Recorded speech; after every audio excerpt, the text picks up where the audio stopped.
Hey everyone, this is Mark Alvisi with Bodybuilding.com. I'm the current NPC USA overall champion and IFBB pro, and today I'm going to talk about the top 10 muscle myths in bodybuilding. Myth number 10, don't eat late at night. False. I definitely don't believe in this one. I think everybody has a certain amount of calories they need to take in every day. So depending on what time you get up and what time you go to bed at night, just spread out your calories evenly throughout the day. And if you are going to eat late at night, I would stick to mostly lean sources of protein and lower glycemic carbohydrates. Myth number 9, training to failure. False. Training to failure is definitely important every once in a while, maybe more so than not, but you definitely don't want to train to failure every single workout because that could lead to overtraining. Myth number 8, sugar is bad. False. I definitely don't believe this myth. I think sugar is definitely beneficial post-workout. After you're done training, you want to take in something high glycemic like sugar, which is going to cause an insulin release naturally, and it's going to help to transport the protein and the carbohydrates into your muscle cells. Myth number 7, you can only digest 30 grams of protein per sitting. False.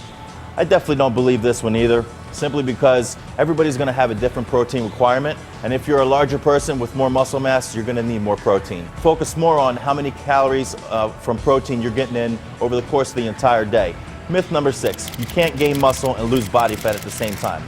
False. I don't necessarily believe this myth. I believe that as long as you're on top of your nutrition and you're taking in lean sources of protein and good complex carbohydrates and healthy fats, you can definitely gain muscle and lose body fat at the same time. Personally, I like to use cardio as the buffer for my gains. Myth number 5, do cardio after weight training. False.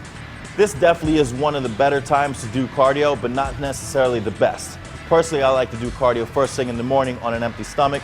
However, if it doesn't work for you, you can definitely do it after weight training. Myth number 4, fats are bad. False. This is definitely not true. Your body definitely needs good, healthy fats. What you'd want to do is avoid saturated fats. Myth number 3, always stretch before training. False. I definitely believe in warming up a little bit before training and starting with lighter sets and doing a little bit of stretching, but you're going to probably get more benefit from stretching completely after you're done training. Myth number 2, always train heavy. False. Training heavy is definitely going to help you build muscle mass, but if you train like that every single time, chances are you may overtrain. So you definitely want to mix it up and do a little bit of both. Training heavy, but then maybe training for more volume. Myth number 1, never train when you're sore. This is kind of a gray area. After about 2 or 3 days of training, typically you should be recovered from your workout, but chances are if you're doing a full body workout, at some point you're always going to be sore somewhere in your body. So I would definitely say that you could train after 3 days as long as you've recovered.